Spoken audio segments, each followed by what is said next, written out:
मनो सलवा का किस्सा, आसमानों से उतरने वाला रिज्क और बदबख्त यहूदियों की दास्तान। बिस्मिल्लाहिर्रहमानिर्रहीम। अस्सलामुअलैकुम। प्यारे दोस्तों, क्या आप यकीन करेंगे कि दुनिया में एक ऐसा वक्त भी गुजरा है जब खाने के लिए ना बीज बोया जाता था, ना फसल काटी जाती थी, ना बाजार की दौड़, ना चूल्हे की आग। बस आंख खुलती और पक्का पकाया खाना आसमान से उतर चुका होता। ये कोई दास्तान नहीं बल्कि कुरान मजीद का सच है। बनी इसराइल पर अल्लाह ताला ने एक ऐसी नेमत नाजिल फरमाई जिसे मनो सलवा कहा जाता है। लेकिन सवाल ये है, ये मनो सलवा आखिर था क्या? क्या ये जन्नत से आया हुआ खाना था या ज़मीन की किसी खास मखलूक का राज था? और ये नेमत सिर्फ बनी इसराइल को ही क्यों मिली, और फिर ऐसा क्या हुआ कि ये नेमत बंद हो गई? ये सब कुछ आज आप वीडियो में जानेंगे। एक हैरत, एक राज, एक पैगाम जो सिर्फ बनी इसराइल के लिए नहीं बल्कि हम सब के लिए है। तो अगर आप ये जानना चाहते हैं कि मनो सलवा क्या था, कहाँ से आता था और क्यों रुक गया, तो इस वीडियो को आखिर तक ज़रूर देखें, क्योंकि आज आप सिर्फ एक किस्सा नहीं सुनेंगे बल्कि एक हकीकत को समझेंगे जो आपकी सोच बदल सकती है। मुअज़्ज़िज़ ख़वातीनो हज़रात, ये मनो सलवा का किस्सा सिर्फ खाने की नेमत का नहीं बल्कि एक पूरी कौम के मिजाज, इसकी आजमाइश और अल्लाह की हिकमतों की एक हैरत अंगेज दास्तान है। फ़िरौन जब दरियाए नील में गर्क हुआ तो बनी इसराइल को पहली बार आज़ादी की हवा नसीब हुई। एक मजलूम कौम जो सालों गुलामी की जंजीरों में जकड़ी रही अब मुकम्मल तौर पर आज़ाद हो चुकी थी, और इसके बाद सब के सब मुसलमान हो गए। जब हज़रत मूसा अलैहिस्सलाम ने अपनी कौम के दिलों में सुकून देखा तो अल्लाह की तरफ से हुक्म नाजिल हुआ, ए मूसा, अपनी कौम को लेकर अर्ज़ मुक़द्दस की तरफ रवाना हो जाओ, यानी बैतुल मुक़द्दस की तरफ। उस वक्त बैतुल मुक़द्दस पर कब्ज़ा अमालका की कौम का था, एक वहशी, जालिम और इंतहाई जंगजू कबीला जिन्हें जब्बारीन कहा जाता था। अल्लाह ने हज़रत मूसा अलैहिस्सलाम को हुक्म दिया कि इनके साथ जहाद किया जाए और शहर को आज़ाद करवाया जाए। चुनाचा हज़रत मूसा अलैहिस्सलाम 6 लाख के करीब बनी इसराइलियों का लश्कर लेकर रवाना हुए। लेकिन जैसे ही वो बैतुल मक़दस के करीब पहुँचे, कौम का रंग बदलने लगा, दिलों में खौफ उतर गया और ज़ुबानों पर शिकायतें आ गईं। बनी इसराइल कहने लगे कि ए मूसा, इस शहर में तो जब्बारीन बसते हैं जो बहुत ताकतवर और सख्त जान लोग हैं। जब तक वो वहाँ मौजूद हैं हम हरगिज़ वहाँ कदम नहीं रखेंगे, बल्कि आप और आपका रब जाएं और लड़ाई करें, हम तो यहीं बैठे हैं। सोचिए, ये वही कौम है जिसने अभी अभी फ़िरौन से निजात पाई थी, जिसने मूसा अलैहिस्सलाम के मौज़े अपनी आंखों से देखे थे और अब अल्लाह के हुक्म पर लड़ने से इनकार कर रहे थे। हज़रत मूसा अलैहिस्सलाम पर ये अल्फाज बिजली बनकर गिरे, दिल दुख से भर गया। आपने अल्लाह के हुजूर अर्ज़ की, ऐ मेरे रब, मेरे साथ तो सिर्फ मेरे भाई हैं, बाकी कौम मेरे इख्तियार में नहीं, बस हमारे और इन नाफरमानों के दरमियान जुदाई डाल दे। अल्लाह ताला ने मूसा अलैहिस्सलाम की ये फरियाद कबूल फरमाई और फिर एक ऐसा फ़ैसला सुना दिया जो तारीख़ का एक अजीम मोड़ था। अल्लाह ने फरमाया, ये ज़मीन इन पर 40 साल के लिए हराम कर दी गई है। अब ये सहराए सेना में भटकते फिरेंगे, और ऐ मूसा, तुम नाफरमानों पर अफसोस न करो। इस नाफरमानी का अंजाम ये निकला कि 6 लाख बनी इसराइली बैतुल मुक़द्दस के दरवाजे पर वापस कर दिए गए, और फिर वो सब एक मैदान में दाखिल कर दिए गए जिससे निकलना उनके लिए नामुमकिन बना दिया गया। यही वो इलाका था जिसे भटकने वाली सरजमीन कहा जाता है। 40 बरस तक ये कौम इसी सहरा में भटकती रही, ना कोई शहर, ना कोई दरख्त, ना कोई फसल, ना कोई जानवर, धूप, खाक, तन्हाई और प्यास। आप खुद सोचिए, 6 लाख अफराद 40 साल ऐसे लिक्कोदिक मैदान में रहना जहां ना पानी हो ना खुराक, बज़ाहिर मुमकिन था। यहीं अल्लाह ताला ने अपनी कुदरत का वो अजीम शान जलवा दिखाया जिसने ना सिर्फ बनी इसराइल को ज़िंदगी बख्शी बल्कि पूरी इंसानियत को एक सबक दिया। हज़रत मूसा अलैहिस्सलाम ने अल्लाह के हुजूर दुआ की और फिर आसमान से मनो सलवा नाजिल हुआ। पका पकाया खाना हर रोज़ आसमान से नाजिल होने लगा। نہ اسے پکانے کی ضرورت تھی نہ ذخیرہ کرنے کی، بس ہر صبح کھانا میدان میں اترتا اور ہر فرد کے لیے اس کی ضرورت سے بڑھ کر موجود ہوتا۔ اسی کے ساتھ جب پیاس نے ستایا تو حضرت موسیٰ علیہ السلام کو حکم ہوا کہ وہ ایک خاص پتھر پر عصا ماریں۔ جو ہی عصا لگا، پتھر سے 12 چشمے جاری ہو گئے، ہر قبیلے کے لیے ایک الگ چشمہ۔ یہ سب کچھ قرآن مجید نے بارہا بیان کیا ہے، مگر سورہ مائدہ میں اس واقعے کو کچھ خاص تفصیل کے ساتھ بیان کیا گیا ہے، جسے پڑھ کر دل کانپ جاتا ہے اور عقل حیرت میں ڈوب جاتی ہے۔ ایک طرف قوم کی نافرمانی، ضد اور ناشکری، اور دوسری طرف حضرت موسیٰ علیہ السلام کی ان پر بے مثال شفقت، جو ہر بار ان کے لیے رب کریم سے دعا مانگتے اور اللہ کی رحمت اترتی چلی جاتی۔ یہ واقعہ صرف ایک معجزہ نہیں بلکہ اللہ کی ربوبیت، قدرت اور بندوں پر مہربانی کا زندہ نشان ہے۔ ہر صبح جب سورج کی پہلی کرن صحرا کے سینے پر پڑتی تو زمین پر ایک سفید، نرم اور نازک سا مادہ چمک رہا ہوتا۔ ایسے لگتا جیسے شبنم کی بوندیں جم گئی ہوں، جیسے کوئی میٹھا جھاگ ہو۔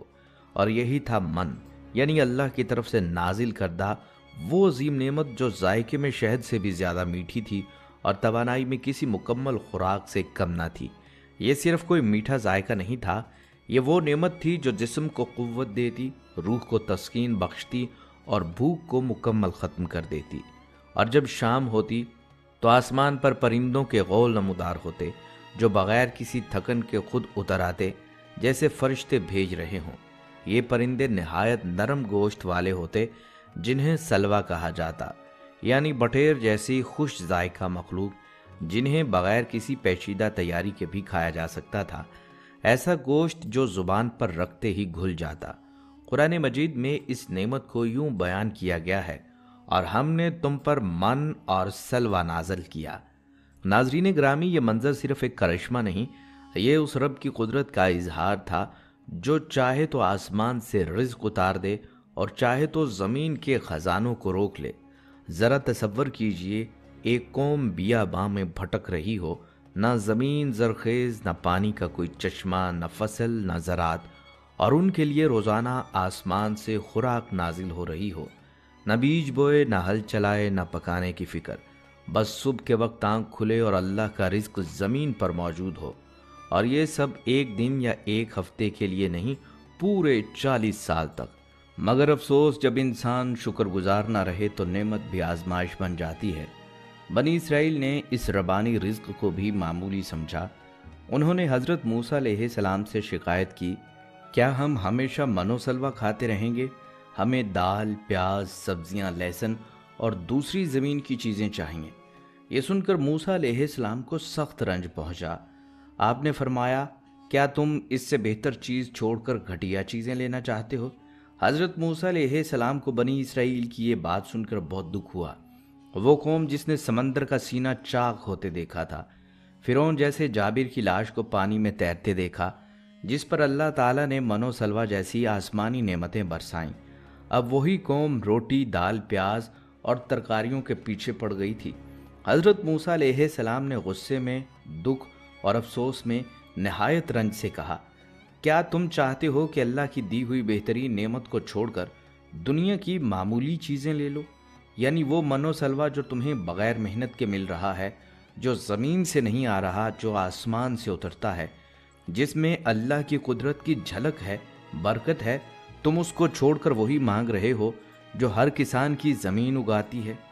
اگر پیاز، لہسن، دال، ککڑی اور مسوری کھانی ہے تو کسی بستی میں جا کر رہ لو، یہ ساری چیزیں تمہیں وہاں بازاروں میں مل جائیں گی، لیکن یاد رکھو تمہاری یہ خواہش تمہیں عظمت سے گرا دے گی۔ اور پھر وہی ہوا، اللہ کی طرف سے ان پر عذاب نازل ہوا، ایسا عذاب جو صرف بھوک یا پیاس کا نہیں تھا، بلکہ ذلت، گمراہی، غلامی اور خوف کا عذاب۔ قرآن کہتا ہے، چنانچہ ان پر ذلت اور محتاجی مسلط کر دی گئی، اور وہ اللہ کے غضب کے ساتھ لوٹے۔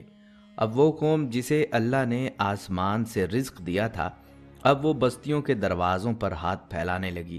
من و سلوا کا سلسلہ بند کر دیا گیا، آسمان سے وہ نعمت اترنی بند ہو گئی جو ان کے لیے ایک آزمائش بن چکی تھی۔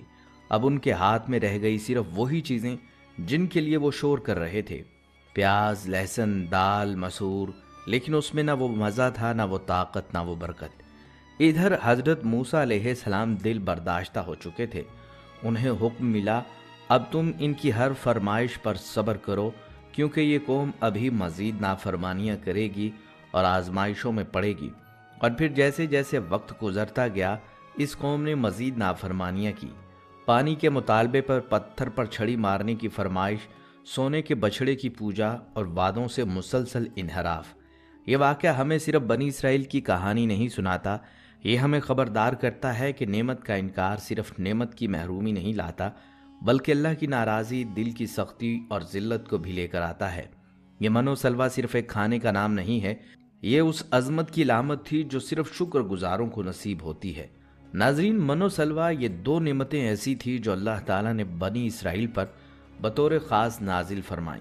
इस हवाले से मुफस्सिरीन की कई आरा मौजूद हैं, मगर अक्सर राजिह कौल ये है कि मन से मुराद तरंजबीन है, यानी एक नहायत शीरीन, खुश जायका और कुदरती मीठा मादा जो शबनम की मानिंद रात के वक्त दरख्तों पर जम जाता था और सुबह सवेरे ज़मीन पर सफ़ेद बर्फ़ की तरह गिरा हुआ नज़र आता था। ये अल्लाह का ख़ास तोहफ़ा था जिसे बग़ैर किसी मेहनत के चुन लिया जाता और खाने में शहद जैसी मिठास देता। और सलवा, ये वो परिंदे थे जिनका गोश्त नहायत नरम, खुश जायका और लतीफ़ था। ये परिंदे झुंड के झुंड आसमान से उतरते और बनी इसराइल के कैंप के पास आकर मंडलाने लगते, जैसे खुद ब खुद उनके पास आ रहे हों। पकड़ने की जहमत भी न करनी पड़ती। ना सिर्फ खाने पीने का इंतज़ाम था, बल्कि अल्लाह ताला ने उनके जिस्मानी लिबास तक का ख्याल रखा। इमाम इब्ने जुरैर तिबरी ने हज़रत इब्ने अब्बास रज़ी अल्लाह तआला अन्हु से नकल किया है कि बनी इसराइल के कपड़े न कभी पुराने होते न फटते थे। और हज़रत ताऊस रहमतुल्लाह अलैह से रिवायत है कि जिस तरह उनके जिस्म बढ़ते थे, इसी तनासिब से उनके कपड़े भी खुद ब खुद बढ़ जाया करते थे, यानी लिबास का बंदोबस्त भी आसमान से हो रहा था। और सिर्फ यही नहीं, इनको साए के लिए बादल अता किए गए, पानी के लिए हज़रत मूसा अलैहिस्सलाम के आसा से चश्मे जारी किए गए, और हिफाजत के लिए अल्लाह की ख़ास रहमत हर तरफ छाई रहती थी। ये सब महज एक किस्सा नहीं, बल्कि कुरान करीम की कई सूरतों में इसका तज़किरा आया है, खुसूसन सूरतुल बकरा में, जहां अल्लाह ताला ने इनकी फितरत, नाशुक्री और अता की गई बेशुमार नेमतों को तफसील से बयान फरमाया है। तफसीर इब्ने कसीर में है कि बाज़ मुफस्सिरीन ने मन को गोंद जैसी एक चीज़ कहा है जो दरख्तों से टपकती और सुबह सवेरे उसे चुन लिया जाता। हज़रत कतादा के मुताबिक ये सफ़ेद औलों की तरह घर के करीब गिरती थी, जो दूध से ज़्यादा सफ़ेद और शहद से ज़्यादा मीठी होती। एक दिलचस्प बात यह है कि हर फर्द सिर्फ उतनी मिकदार में जमा कर सकता था जितनी उस दिन की ज़रूरत के लिए काफ़ी हो। अगर कोई ज़्यादा जमा करने की कोशिश करता तो वो ख़राब हो जाती। अलबत्ता जुमा के दिन उन्हें हफ्ते के लिए जमा करने की इजाज़त थी, क्योंकि हफ्ते का दिन उनके यहाँ इबादत का ख़ास दिन था। रबी बिन अंस फरमाते हैं कि मन ऐसी चीज़ थी जिसे पानी में मिलाकर भी पिया जा सकता था, अलग खाया भी जा सकता था और दीगर अशिया में मिलाकर मज़ीद जायकेदार बनाकर भी खाया जाता था। शाबी रहमतुल्लाह अलैह का कौल है कि दुनिया का शहद मन के मुकाबले में सिर्फ 17वां हिस्सा रखता है। और फिर नबी सल्लल्लाहु अलैहि वसल्लम ने भी मन का जिक्र फरमाया। सही बुखारी में रिवायत है कि रसूलुल्लाह सल्लल्लाहु अलैहि वसल्लम ने फरमाया, खुम्बी यानी खुम्बीदार सब्जी मन में से है और उसका पानी आँख के लिए शिफा है। यानी मन महज बनी इसराइल की नेमत नहीं थी, बल्कि एक ऐसी कुदरती ग़िज़ा थी जिसकी अफादियत को आप सल्लल्लाहु अलैहि वसल्लम ने भी तस्लीम फरमाया। तिरमिज़ी में रिवायत है कि अजवा खजूर जन्नती फल है और इसमें जहर का तरियाक मौजूद है। इसी तरह खम्बी, जिसे हज़रत मोहम्मद सल्लल्लाहु अलैहि वसल्लम ने मन में से करार दिया, उसका पानी आँखों की बीमारी के लिए शिफा है। बनी इसराइल को जो सलवा दिया गया वो एक ख़ास किस्म का परिंदा था जो चिड़िया से कुछ बड़ा और सुर्खी माइल रंग का होता। जब जनूबी हवाएं चलती थीं तो ये परिंदे 1 मील के रकबे पर जमा हो जाते और लोग अपनी ज़रूरत के मुताबिक पकड़ लेते। हफ्ता का दिन उनके लिए ईद की मानिद था, इसलिए वो जुमा को 2 दिन का ज़ख़ीरा रखते थे। उनका गोश्त 1 दिन बाद सड़ जाता, सिवाय जुमा को महफूज की गई मिकदार के। یہ دونوں نعمتیں وادی تی میں اس وقت نازل ہوئیں جب بنی اسرائیل نے حضرت موسیٰ علیہ السلام سے کھانے اور پانی کی سہولت مانگی۔ پانی کے لیے جب پتھر پر آسا مارا گیا تو 12 چشمے پھوٹ پڑے اور ہر قبیلے نے ایک چشمہ اپنا لیا۔ اسی دوران اللہ نے پہاڑ کا سایہ عطا فرمایا اور ان کے کپڑے بھی معجزانہ طور پر ان کے جسم کے ساتھ بڑے ہوتے رہے، نہ پھٹتے نہ میلے ہوتے۔ حضرت موسیٰ علیہ السلام کا حکم تھا کہ روزانہ نازل ہونے والا من و سلوہ اسی دن کھا لیا جائے، لیکن بعض لوگوں نے کل کے لیے ذخیرہ کرنے کی کوشش کی، جس سے ایسی نحوست پیدا ہوئی کہ کھانے سڑنے لگے اور وہی کا نظام رک گیا۔ اسی واقعے کے بعد دنیا میں کھانے کا خراب ہونا اور گوشت کا گلنا شروع ہوا۔ نبی صلی اللہ علیہ وسلم نے فرمایا، اگر بنی اسرائیل نہ ہوتے تو نہ کھانا خراب ہوتا نہ گوشت سڑتا۔ ناظرین، اب ہم بات کرتے ہیں من و سلوہ کی اس حقیقت پر جس پر جدید دور کے محققین اور سائنسی ذہن غور کر چکے ہیں۔ قدیم مفسرین کے اقوال کے بعد اب بعض جدید محققین یہ سوال اٹھاتے تھے کہ من آخر تھا کیا یہ واقعی آسمان سے نازل ہونے والی کوئی میٹھی غذا تھی یا پھر کسی خاص درخت سے خارج ہونے والا میٹھا ارک؟ بعض ماہرین کا خیال ہے کہ یہ کسی درخت کا گوند تھا جو رات کو شبنم کی صورت میں جم جاتا اور صبح سویرے زمین پر چمکدار سفیدی کی شکل میں نظر آتا۔ کچھ اہل علم اسے شہد کی طرح کا ایک قدرتی مادہ قرار دیتے جو خود بخود زمین پر گرتا اور اس کا ذائقہ نہایت لذیذ اور دل کو بھا لینے والا ہوتا۔ اور سلوہ، اس کے بارے میں محققین کا ماننا ہے کہ یہ خاص قسم کا پرندہ تھا جو زیادہ تر ریتلے علاقوں میں پایا جاتا ہے، جس کا گوشت نرم، ہلکا اور توانائی سے بھرپور ہوتا ہے۔ بعض عرب علاقوں میں آج بھی ایسے پرندے موجود ہیں جنہیں بٹیریں کہا جاتا ہے، جن کا گوشت ہلکا اور ذائقے میں خوشبودار ہوتا ہے۔ دلچسپ بات یہ ہے کہ بنی اسرائیل کے لیے یہ پرندے بڑی تعداد میں بغیر کسی شکار کے آتے تھے، جیسے اللہ کا براہ راست عطیہ ہو۔ وہ تھکے ہارے کمزور پرندے ہوا کرتے جنہیں آسانی سے پکڑ کر پکایا جا سکتا تھا۔ جدید حیاتیاتی تحقیق اس بات کی تائید کرتی ہے کہ کچھ پرندے مخصوص موسموں میں ہجرت کرتے ہیں اور لمبے سفر کے بعد تھکن سے نڈھال ہو کر زمین پر اترتے ہیں۔ ایسے پرندوں کا شکار آج بھی دنیا میں کئی حصوں میں کیا جاتا ہے۔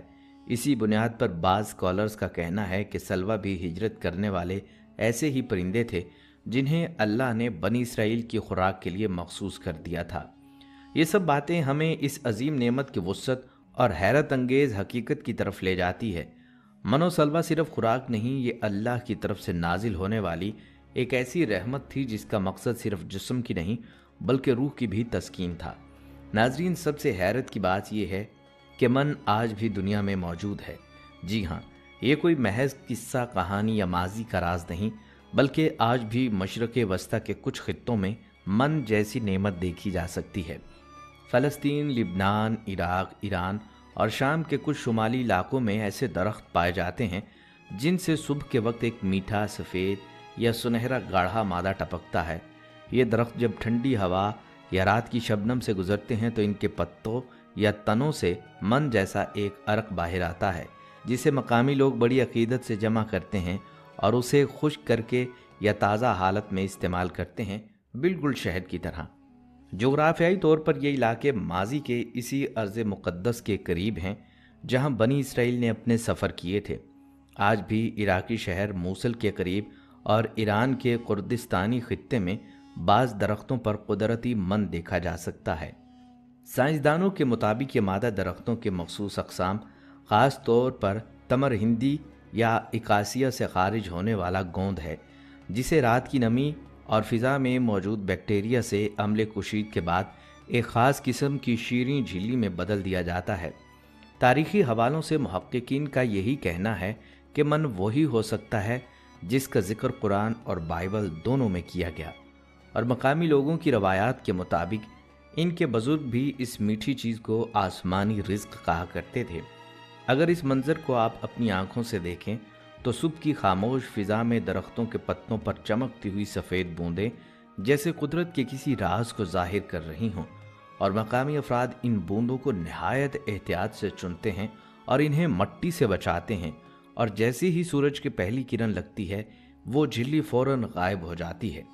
یہی وجہ ہے کہ اسے صبح سویرے کی نعمت کہا جاتا ہے۔ जिसके बारे में कुरान मजीद ने कहा है कि हमने जो पाकीज़ा रिज्क तुम्हें दिया इसमें से खाओ। मगर बस खा लेना काफ़ी नहीं, असल बात तो ये है कि इस रिज्क को अल्लाह की नेमत समझकर शुक्र के साथ खाया जाए, क्योंकि जब शुक्र का दामन छूट जाता है तो नेमतें भी छिन जाती हैं। बनी इसराइल को जब मनोसलवा अता किया गया तो वो इस पर खुश होने की बजाय उल्टे शिकवे शिकायतें करने लगे। यही उनकी महरूमी की बुनियाद बनी। आज की उम्मत का हाल भी कुछ मुख्तलिफ नहीं। हमारे पास बेशुमार अनवाउ इक़साम के जायके, हर मौसम का फल और दुनिया भर का रिज्क मौजूद है, मगर दिल में शुक्र नहीं। हम रिज्क की बेकदरी करते हैं, खाने को ज़ाया करते हैं, हर वक्त ज़ुबान पर शिकवे शिकायतें रहती हैं। यही वो रवैया है जिसने आज के दौर में भी रिज्क की तंगी को जन्म दिया है। मनोसलवा की ये कहानी सिर्फ एक तारीखी वाक़या नहीं बल्कि एक आईना है। हमें दिखाती है कि अल्लाह की दी हुई हर नेमत का एहतराम ज़रूरी है। अगर हम चाहते हैं कि हमारे घरों से तंगदस्ती ख़त्म हो, दस्तरखां पर बरकत उतरे, तो हमें नाशुक्री छोड़कर शुक्रगुजारी को अपनी आदत बनाना होगा, क्योंकि जहाँ शुक्र होता है वहाँ नेमतें उतरती हैं और जहाँ नाशुक्री हो वहाँ से नेमतें वापस ले ली जाती हैं। आए मिलकर दुआ करते हैं कि ऐ अल्लाह, हमें अपनी नेमतों पर शुक्र अदा करने वालों में शामिल फरमा, हमें रिज्क की कदर करने की तौफीक अता फरमा और हमारी ज़बानों को शिकवे की बजाय शुक्र से भर दे। ऐ हमारे रब, हमारे दस्तरखान पर बरकत नाजिल फरमा और हमें उन कौमों की रविश से बचा ले जिन्होंने तेरी नेमतों की नाशुक्री की और महरूमी का शिकार हुए। आमीन या रब्बुल आलमीन। प्यारे दोस्तों, अगर आपको ये वीडियो पसंद आई है तो इसे लाइक करना ना भूलें, बल्कि कमेंट्स में हमें ज़रूर बताएं कि आपको वाक़े से क्या सबक मिला। अगर आप चाहते हैं कि हम ऐसी मज़ीद इबरत अंगेज़ और ईमान अफरोज़ वीडियोज़ बनाते रहें तो अभी सब्सक्राइब के बटन पर क्लिक करें और बेल आइकन भी ज़रूर दबा दें ताकि नई वीडियोज़ की इत्तला आपको बर वक्त मिलती रहे। अगली वीडियो तक के लिए इजाज़त दीजिए। अल्लाह हाफिज़।